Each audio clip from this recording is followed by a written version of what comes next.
वाहिगुरु जी का खालसा वाहिगुरु जी की फतेह। गुरु प्यारे गुरु सवारे सत संगी जनों, सतगुर दी रहमत दे नाल इस पवित्र गुरबाणी दे विचों करीब असीं 14 पौड़ियां दी विचार पवित्र गुरबाणी विचों कर चुके हाँ। अज सतगुर ने मन्ने विचों आखिरली पौड़ी ਅਤੇ इस गुरबाणी विचों 15ਵੀं पौड़ी दे विच ਉਹ ਜਿਹੜੀ लड़ी शुरू की सी, उस लड़ी विच ही अगली विचार सानू समझाउंदे ने कि जेड़ा मनुख परमेश्वर दे हुक्म नू समझ लैंदा है, मन लैंदा है, मन दा भाव है जीवन विच धारण कर लैंदा है, उहदे नाल हुंदा की है, मन्नै पावै है मोख द्वार। इनू पावै नहीं पढ़ना, कई बार असीं पावै पढ़ दिंदे हां। ਇਹ ਹਾਹੇ ਨੂੰ ਸਿਆਰੀ ਬਹੁਤਿਆਂ ਦੀ ਗੱਲ ਹੈ। ਜਿਹੜੇ ਜਿਹੜੇ ਮਨੁੱਖ ਮੰਨ ਲੈਂਦੇ ਨੇ ਉਹ ਪਾ ਲੈਂਦੇ ਨੇ। ਗੁਰੂ ਸਾਹਿਬ ਕਹਿੰਦੇ ਪਾਵਹਿ ਮੋਖ ਦੁਆਰ, ਮੁਕਤੀ ਦਾ ਦੁਆਰ ਮੰਨ ਲੈਂਦੇ ਨੇ, ਉਹਨਾਂ ਨੂੰ ਮਿਲ ਜਾਂਦਾ ਹੈ। ਕਿਉਂਕਿ ਜਦੋਂ ਅਸੀਂ ਹੋਰ ਧਰਮਾਂ ਦੀ ਗੱਲ ਕਰਦੇ ਹਾਂ, ਮੁਸਲਮਾਨਾਂ ਵਿੱਚ ਕਰ ਲਈਏ, ਉਹ ਬਹਿਸ਼ਤ ਦੀ ਗੱਲ ਕਰਦੇ ਨੇ, ਪਰ ਮੌਤ ਤੋਂ ਬਾਅਦ ਦੀ ਗੱਲ ਕਰਦੇ ਨੇ, ਬਹਿਸ਼ਤ ਮਿਲੇਗੀ। ਹਿੰਦੂ ਧਰਮ ਉਹ ਵੀ ਨਰਕ ਸਵਰਗਾਂ ਦੀ ਗੱਲ ਕਰਦਾ ਹੈ, ਪਰ ਉਹ ਵੀ ਮੌਤ ਤੋਂ ਬਾਅਦ ਦੀ ਗੱਲ ਕਰਦੇ ਨੇ ਕਿ ਮਨੁੱਖ ਇਸ ਜੀਵਨ ਵਿੱਚ ਆ ਕਰਮ ਕਰਕੇ ਜਾਏਗਾ ਤੇ ਮਰਨ ਤੋਂ ਬਾਅਦ ਇਹਨੂੰ ਸਵਰਗ ਦੀ ਪ੍ਰਾਪਤੀ ਹੋਵੇਗੀ। ਗੁਰਬਾਣੀ ਐਸਾ ਨਹੀਂ ਕਹਿੰਦੀ। ਗੁਰਬਾਣੀ ਇਹ ਨਹੀਂ ਕਹਿੰਦੀ ਵੀ ਤੈਨੂੰ ਜਿਹੜੀ ਚੀਜ਼ ਦਾ ਪਤਾ ਹੀ ਨਹੀਂ ਹੈ, मैं उस चीज़ का तेनू लारा दियाँ। मैं नहीं कहांगा भी जदों तेरी मौत हो जाएगी तेनू उदों कुछ मिलेगा। गुरबाणी कहती जेड़ा तू मुक्त होना है वो मुक्त इसे संसार विच हो जाना है। इस संसार विचों ही तेरा मिलाप जड़ा निरंकार दे नाल हो के तू इत्थों जाएगा। उत्थे अगां जाके मिलाप नहीं होना। मिलाप तेनू इस संसार दे विच ही करना पवेगा। जिन्हों भगत नामदेव जी कहते ने, मुए हुए जो मुक्त देहोगे, मुक्त ना जाने कोयला। मरण तो बाद जे मैनू मुक्ति मिलती है तो मैं इहो जी मुक्ति नू की करना है, क्योंकि संसार विच मैनू मंदिर च नहीं वड़न दिता जा रहा। मेरी हर थावें नीच जात कह कह के मेरी निरादरी की जा रही है। संसार विच निरादरी है तो मान लो अगां जाके मैं मुक्त भी हो जाना है। संसार नू की पता लगेगा कि नामदेव मुक्त हो गया, मैनू इत्थे मुक्ति चाहिए है। वो मुक्ति की अज गुरु नानक साहब ने गल की है कि जेड़ा मन लैंदा है, क्योंकि पिछे बंधना की गल आ गई है कि मनण वाले दे रस्ते विचों रुकावटां दूर हो जांदियां ने, ते रुकावटां दा दूर होना ही असल विच बंधन तो मुक्त होना है। मुक्ति का द्वार असल विच है तो यही ना। असी सुखमनी साहिब जी की पवित्र गुरबाणी पढ़ते हैं। प्रभ की आग्या आत्म हितावै, आत्मा दे नाल उन्हूं मन लवे। भव धुर अंदरों गुरु की आग्या नूं प्रवान करदा है, प्रभ दे हुक्म नूं प्रवान करदा है। उहदे नाल हुंदा कि प्रभ की आग्या आत्म हितावै, जीवन मुक्त सो कहावै। जिउंदे विच जीवन दे विच मुक्ति है। किवें मुक्त है वो? प्रभ की आग्या आत्म हितावै, जीवन मुक्त सो कहावै। की मुक्त है? तैसा हरख, तैसा उस सोग। हरख दा अर्थ है खुशी। जीवन दुखां अते सुखां दा नाम है। जेड़ा मनुख अपने जीवन विच दुख वेले ये चीक झियाड़ा नहीं पाउंदा, परमेश्वर ने मेरे नाल बड़ा माड़ा कीता, अपने जीवन विच दुखी नहीं हो जाता। अते जदों को खुशी की प्राप्ति हुंदी है तो उदों हुक्म तो बाहर नहीं हो जाता, क्योंकि खुशी विच मनुख कमला हो जाता है, गुरु के हुक्मां की भी अणगेली कर दिंदा है। गुरु कहता है नशा नहीं करना, ये नशे भी वंडदा है। गुरु कहता है अहंकार नहीं करना, ये अपनियां खुशियां विच अपने हंकार दे प्रगटावे दे लई, जिहड़ी पिछे गल आ चुकी, नाकों काटी कानों काटी, काट कूट कै डारी, कह कौ कबीर संतन की बैरन, तीन लोक की प्यारी। तिन्ना लोकां दी प्यारी है, पर असी ना नक की परवाह की ना कन की, क्योंकि नक ते कन की मैं पिछे गल कर चुकिया। नक नूं मनुख इज्जत दे नाल जोड़दा है ते कन नूं अपने अहंकार की पूर्ति दे लई प्रशंसा दे नाल जोड़दा है भी आह काम करांगा ते मेरी इज्जत रहेगी संसार विच, ते संसार वाले फिर उस इज्जत नूं मेरे कन्नां विच मेरी वडियाई रूप विच पाउणगे। फलाणे बंदे कोल इन्ना पैसा है, उन्हें आह कमाल कर दित्ती। ये चीज़ां असीं सुणन दे लई गुरु दे हुक्म की अणगहली करते हैं। गुरु साहब कहते जेड़ा मनुख जीवन विच हरख तो सोग तो प्रभु की आग्या नूं नहीं भुल जाता, वो मनुख मुक्त है। क्योंकि इन्हां चीज़ां ने कर्म बनना है ते कर्मां दा ही अगां जाके नबेड़ा होना है। कर्मां दे नाल ही कोई नेड़े है कोई दूर है। पढ़ चुके आपां पिछे पौड़ियां विच बयान कीता सी, कर्मी आपो अपने कर्मां दे नाल के नेड़े के दूर, कई नेड़े हो जाते हैं कई दूर हो जाते हैं। पर नबेड़ा जिहड़ा है, जिहड़ा सवाल खड़ा हुंदा है, वो साडे कर्मां दे उपर ही हुंदा है। कर्म ही मनुख अपने जीवन विच वेखण नूं तैयार नहीं। पर गुरु साहब कहते जिहड़ा अपने जीवन विचों रुकावटां दूर करके मुक्ति तक पहुँचदा है, वो मनुख दा जीवन कैसा है। प्रभ की आज्ञा आत्म हितावै, जीवन मुक्त सो कहावै, तैसा हरख तैसा उस सोग, सदा आनंद तै नहीं वियोग, तैसा स्वर्ण तैसी उस माटी, तैसा अमृत तैसी बिख खाटी, तैसा मान तैसा अभिमान, तैसा रंक तैसा राजान। हर चीज़ उहदे हुक्म विच है। जो वरताए साई मुकत, जो वरताए साई जुगत।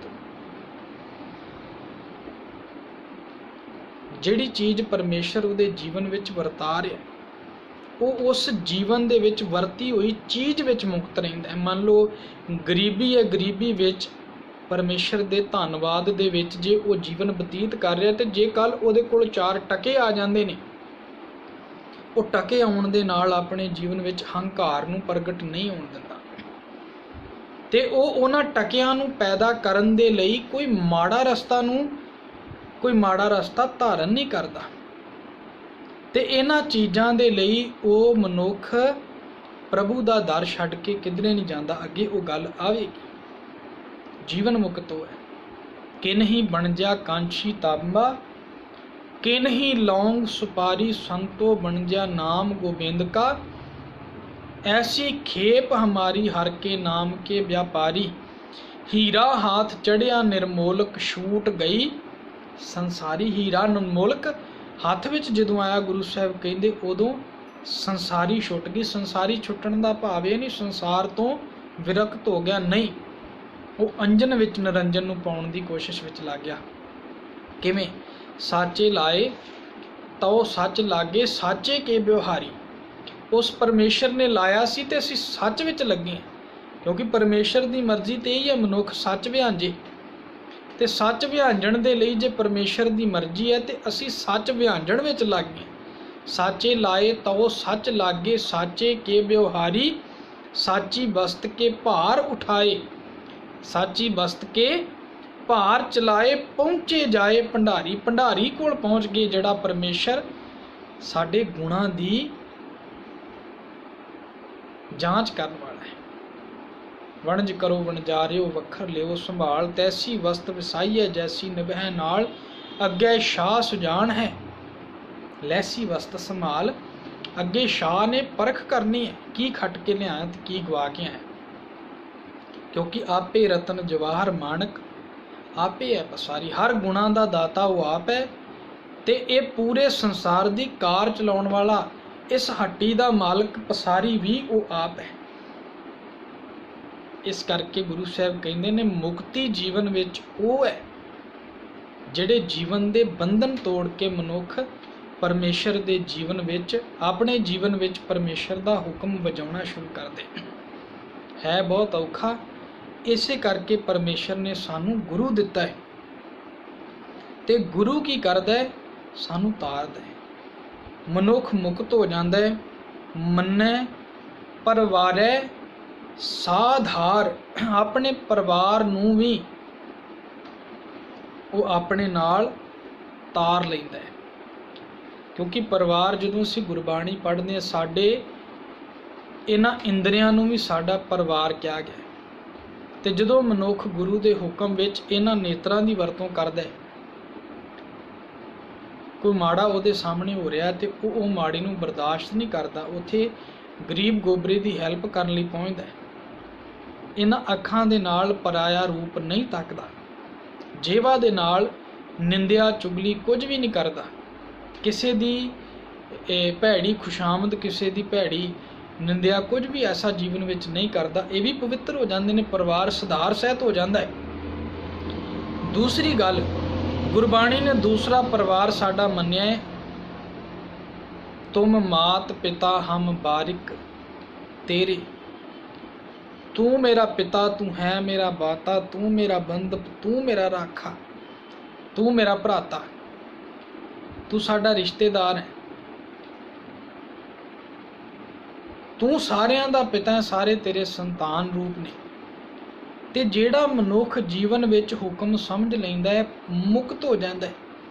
ਫਿਰ ਉਹਦੀ ਕੋਸ਼ਿਸ਼ ਇਹ ਹੁੰਦੀ ਹੈ ਕਿ ਮੈਂ ਇਸ ਮੁਕਤੀ ਦੇ ਦੁਆਰ ਨੂੰ ਸਾਰਿਆਂ ਸਾਹਮਣੇ ਪ੍ਰਗਟ ਕਰਾਂ, ਹਰ ਮਨੁੱਖ ਨੂੰ ਹੁਕਮ ਸਮਝਾਵਾਂ, ਜਿਹਨੂੰ ਸਾਹਿਬ ਕਹਿੰਦੇ ਨੇ, ਜਨ ਨਾਨਕ ਧੂੜ ਮੰਗੈ ਤਿਸ ਗੁਰ ਸਿੱਖ ਕੀ, ਜੋ ਆਪ ਜਪੈ ਅਵਰਹ ਨਾਮ ਜਪਾਵੇ। ਹੋਰਨਾਂ ਨੂੰ ਵੀ ਆਪਣੇ ਨਾਲ ਮਨੁੱਖ ਇਸ ਰਸਤੇ ਤੇ ਤੋਰਦਾ ਹੈ, ਕੋਸ਼ਿਸ਼ ਕਰਦਾ ਵੀ ਜਿਹੜੇ ਜਿਹੜੇ ਮੇਰੇ ਇਸ ਗੁਣਾਂ ਦਾ ਫਾਇਦਾ ਲੈ ਸਕਣ, ਮੈਂ ਉਹਨਾਂ ਨੂੰ ਆਪਣੇ ਨਾਲ ਤੋਰਾਂ।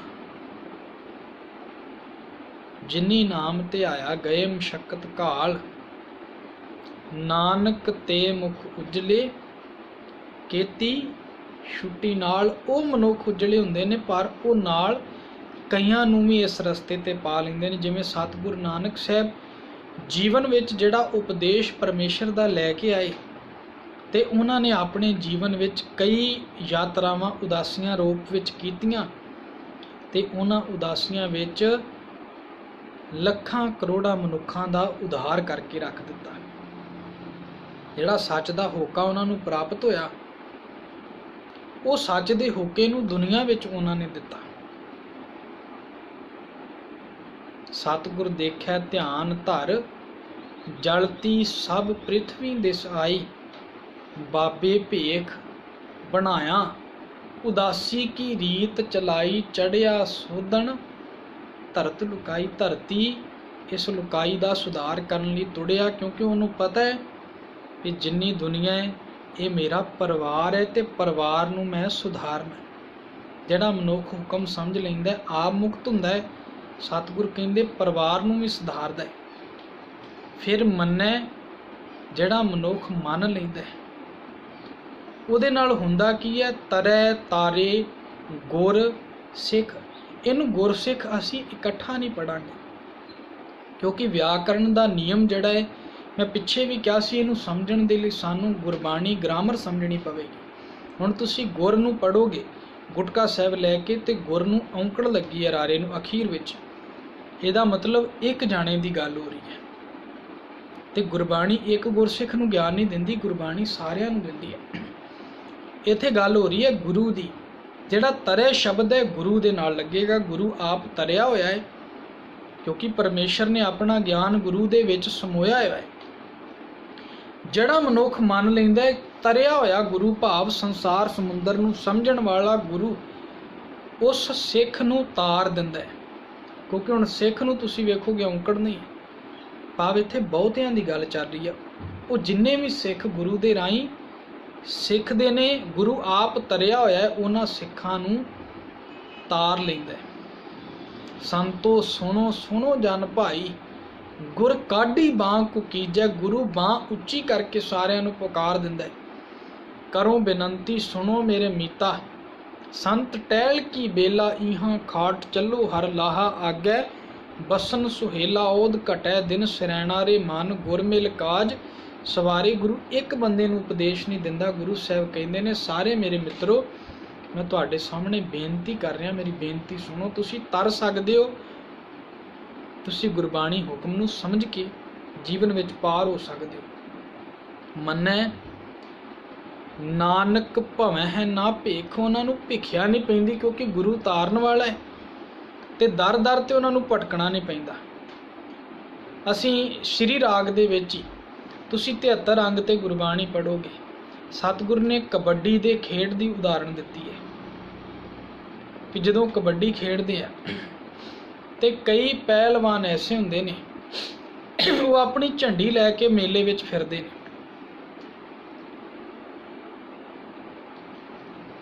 झंडी लैके मेले विच फिरदे ने ते ਉਹ ਤੁਸੀਂ ਜੇ ਪਿੰਡਾਂ ਥਾਵਾਂ ਤੇ ਦੇਖੀ ਹੋਵੇ ਕਬੱਡੀ, ਆਲੇ ਦੁਆਲੇ ਸਾਰੇ ਲੋਕ ਇਕੱਠੇ ਹੋ ਜਾਂਦੇ ਨੇ, ਜਿਹਨੂੰ ਛਿੰਝ ਕਹਿੰਦੇ ਆ। ਗੁਰਬਾਣੀ ਵਿੱਚ ਸਤਿਗੁਰੂ ਉਦਾਹਰਨ ਦਿੰਦੇ ਨੇ, ਹਉ ਗੋਸਾਈ ਦਾ ਪਹਿਲਵਾਨੜਾ। ਗੋਸਾਈ ਪਰਮੇਸ਼ਰ ਦਾ ਮੈਂ ਪਹਿਲਵਾਨ ਇਸ ਸੰਸਾਰ ਦੇ ਵਿੱਚ ਆਇਆ। ਹਉ ਗੋਸਾਈ ਦਾ ਪਹਿਲਵਾਨੜਾ, ਮੈਂ ਗੁਰ ਮਿਲ ਉੱਚ ਦੁਮਾਲਣਾ। ਪਰ ਮੈਨੂੰ ਗੁਰੂ ਮਿਲ ਗਿਆ ਹੈ, ਗੁਰੂ ਮਿਲਣ ਦੇ ਨਾਲ ਮੈਂ ਉੱਚੇ ਦਮਾਲੇ ਵਾਲਾ ਹੋ ਗਿਆ। ਭਾਵ ਮੇਰੀ ਸੰਸਾਰ ਵਿੱਚ ਇੱਕ ਵੱਖਰੀ ਟੌਰ ਹੈ, ਪਛਾਣ ਹੈ। ਸਭ ਹੋਈ ਛਿੰਝ ਇਕੱਠੀਆਂ, ਸਾਰੇ ਛਿੰਝ ਦੇ ਵਿੱਚ ਇਕੱਠੇ ਹੋ ਚੁੱਕੇ ਨੇ। ਦਈ ਬੈਠਾ ਵੇਖੈ ਆਪ ਜੀਓ। ਸਤਿਗੁਰ ਕਹਿੰਦੇ ਪਰਮੇਸ਼ਰ ਨੇ ਕਬੱਡੀ ਦਾ ਮੈਚ ਲਾਇਆ ਹੋਇਆ ਹੈ।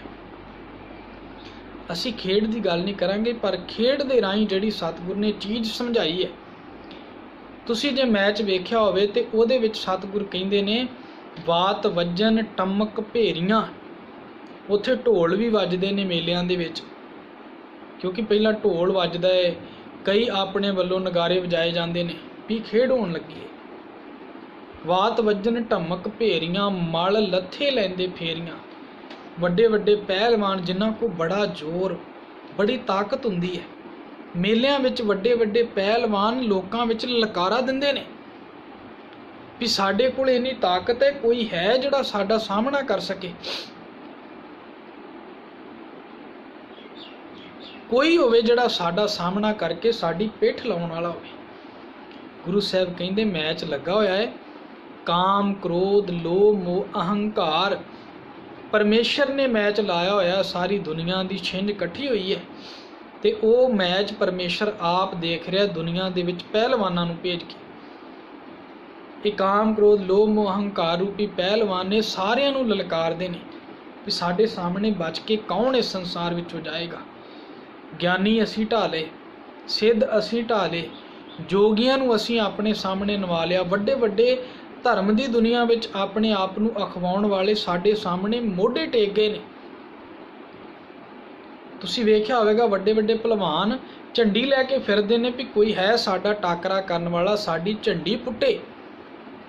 ਤੇ ਮੈਨੂੰ ਗੁਰੂ ਨੇ ਕਿਹਾ ਵੀ ਤੂੰ ਜਾ ਕੇ ਉਹਨਾਂ ਦਾ ਮੁਕਾਬਲਾ ਕਰੇਗਾ। ਤੇ ਸਤਿਗੁਰ ਕਹਿੰਦੇ ਵੀ ਉੱਥੇ ਮਨੁੱਖ ਪੁੱਛਦਾ ਹੈ ਵੀ ਮੈਂ ਇਕੱਲਾ ਵਾਂ, ਕਿਉਂਕਿ ਕਈ ਵਾਰ ਕਬੱਡੀ ਇਕੱਲੇ ਨੂੰ ਇਕੱਲੇ ਨਾਲ ਹੁੰਦੀ ਹੈ, ਪਰ ਇੱਥੇ 5 ਜਾਣੇ ਨੇ ਤੇ ਦੂਜੇ ਪਾਸੇ ਮਨੁੱਖ ਇਕੱਲਾ ਹੈ। ਵਾਤ ਵੱਜਣ ਟਮਕ ਫੇਰੀਆਂ, ਮਲ ਲੱਥੇ ਲੈਂਦੇ ਫੇਰੀਆਂ। ਪਰ ਮੇਰੇ ਗੁਰੂ ਨੇ ਮੇਰੇ ਕੰਡੇ ਤੇ ਥਾਪੀ ਦਿੱਤੀ ਤੇ ਮੈਨੂੰ ਦੱਸਿਆ ਵੀ ਮੈਂ ਤੈਨੂੰ ਸਮਝਾ ਦਿੰਦਾ ਤੂੰ ਕਿੱਦਾਂ ਲੜਨਾ ਹੈ, ਤੇ ਜੇ ਤੂੰ ਉਹ ਸਮਝਿਆ ਹੋਇਆ ਆਪਣੇ ਜੀਵਨ ਵਿੱਚ ਲਾਗੂ ਕਰ ਲੈਣਾ ਤੇ ਤੂੰ ਇਹਨਾਂ ਤੋਂ ਜਿੱਤ ਸਕਦਾ ਹੈ।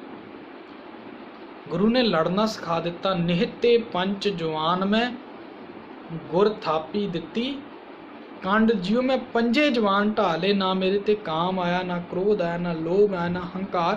ਕਿਉਂਕਿ ਗੁਰੂ ਆਪ ਤਰਿਆ ਹੋਇਆ ਹੈ ਤੇ ਦੂਜਿਆਂ ਨੂੰ ਤਰਨ ਦਾ ਤਰੀਕਾ ਦੱਸ ਦਿੰਦਾ ਹੈ। ਜਿਹੜਾ ਅਣਜਾਣ ਭਲਵਾਨ ਹੁੰਦਾ ਹੈ ਉਹ ਹਰ ਵਾਰ ਢਾਇਆ ਜਾਂਦਾ ਹੈ, ਪਰ ਜਿਹੜਾ ਸਿੱਖਿਆ ਹੋਵੇ, ਚੰਗੀ ਤਰ੍ਹਾਂ ਟ੍ਰੇਨਡ ਹੋਵੇ, ਉਹ ਹਰ ਇੱਕ ਭਲਵਾਨ ਦੀ ਪਿੱਠ ਲਾਉਣ ਦੇ ਕਾਬਲ ਹੁੰਦਾ ਹੈ। ਇਹਨੂੰ ਹੀ ਗੁਰੂ ਸਾਹਿਬ ਕਹਿੰਦੇ ਨੇ ਵਿੱਚ ਦੁਨੀਆ ਸੇਵ ਕਮਾਈਏ, ਤਾਂ ਦਰਗਾਹ ਬੈਸਣ ਪਾਈਏ, ਕਹੋ ਨਾਨਕ ਬਾਂਹ ਲੁਡਾਈਏ। ਕਿਉਂਕਿ ਜਿਹੜਾ ਮਨੁੱਖ ਹੁਣ ਮੰਨ ਲਓ ਭਲਵਾਨ ਨੂੰ ਮਾਤ ਦੇ ਕੇ ਆਉਂਦਾ ਹੈ, ਦੂਜੇ ਪਾਸੇ ਭਲਵਾਨ ਕੋ ਪਕੜਿਆ ਨਹੀਂ ਗਿਆ, ਤੇ ਜਦੋਂ ਛੁੱਟ ਕੇ ਉਹ ਆਪਣੇ ਪਾਸੇ ਆਉਂਦਾ ਹੈ ਤੇ ਉਹ ਭਲਵਾਨ ਆਪਣੇ ਪੱਟ ਤੇ ਥਾਪੀ ਵੀ ਦਿੰਦਾ ਹੈ ਤੇ ਬਾਂਹ ਉੱਚੀ ਕਰਕੇ ਤੇ ਅੱਡੀਆਂ ਚੁੱਕ ਕੇ ਪੈਰਾਂ ਨਾਲ ਲੁੱਡੀਆਂ ਪਾਉਂਦਾ ਭੱਜਿਆ ਆਉਂਦਾ ਵੀ ਮੈਂ ਜਿੱਤ ਕੇ ਆਇਆ। ਤੇ ਜਿਹਦੇ ਹੱਥੋਂ ਨਿਕਲ ਜਾਏ ਉਹ ਭਲਵਾਨ ਕਦੀ ਮਿੱਟੀ ਮਲਣ ਲੱਗ ਜਾਂਦਾ ਹੈ, ਕਦੀ ਆਪਣੇ ਖੁਰਕਣ ਲੱਗ ਜਾਂਦਾ ਹੈ, ਕਦੀ ਇੱਧਰ ਵੇਂਦਾ, ਕਦੀ ਉੱਧਰ ਵੇਂਦਾ, ਕਿਉਂਕਿ ਹੱਥੋਂ ਨਿਕਲ ਗਿਆ। गुरु साहब कहते भावें ये चीज़ां बड़ियां औखियां ने, बड़ियां रुकावटां ने, पर जे तू गुरु के हुक्म नूं धारण करके तुरना शुरू कर देंगा, तेरियां रुकावटां भी दूर हो जाणगियां, तेरे रस्ते विचों हर चीज़ दूर हो जाएगी ते तैनूं दर दर दी भिख्या नहीं मंगनी पेगी। अज साडे कर्म माड़े हुंदे जांदे ने ते साडे कर्म मुड़ के सानूं डराउंदे ने। फिर असीं देहधारी गुरुआं कोलों भी जाने भी बाबा जी साडा कोई ये हल करो, घर विच सुख नहीं है, शांति नहीं, टिका नहीं है, मन टिकदा नहीं है। बाबा जी लखां रुपए लैंदे ने ते सानूं एवें ही झांसे विच ला के चले जांदे ने। देवी देवतियां दे असीं पुजारी हो जाने आ, कदी मूर्तियां कोलों मंगण लग जाने, कदी किधरे मंगण लग जाने। पर ਜਿਹੜਾ हुक्म ਨੂੰ समझ ਲੈਂਦਾ भी परमेश्वर तो सिवा कोई ताकत ਇੱਥੇ ਵਾਪਰਦੀ नहीं है, तो फिर ਕਿਹੜੇ शब्द ਕਹਿੰਦਾ, दरमादे ठाडे दरबार ठाडे दर थे खलोते, तुझ बिन सुरत करे को मेरी दर्शन दीजै खोल कवाड़, तेरे तो बिना मेरी सार लैन वाला दुनिया ते कोई नहीं है। ना मैं देवी पूजा ना मैं देवता पूजा, पिछे आ चुकिया है। गुरु नानक साहब कहते गुर ईश्वर गुर गोरख बर्मा गुर पार्वती माई, मेरे वास्ते गुरु ही सब कुछ है, तो मैं गुरु को ही मंगांगा। गुरा एक दे बुझाई, मैनू एक समझ दे जिहड़ी समझ परमेश्वर दे मैनू नेड़े लै जाए। अज साहब कहते ने उन्होंने मुक्ति का द्वार मिल जाता है, होरनां नूं भी अपने नाल सुधार लैंदा है। गुरु आप तरिया होया, जिहड़ा गुरु की गल मंनदा है वो सिख भी तर जाता है। उन्होंने दर दर ते फिर भटकना नहीं पैंदा, क्योंकि नाम इन्ना उच्चा, ऐसा नाम निरंजन होए जे को मन जाने मन कोई, जड़ा मन ले ये नाम इन्ना पवित्र है, वह जीवन भी बदल के रख दिंदा है। ये बेनतियां प्रवान करनियां आउण वाले दिनां विच 16वीं पौड़ी की विचार आपां गुरु किरपा नाल करांगे। बेअंत प्रकार दीयां भुल्लां हो जांदियां ने, गुरु साहब गुरु की संगत बख्शण जोग है, बख्श लेना। वाहिगुरू जी का खालसा, वाहिगुरू जी की फतेह।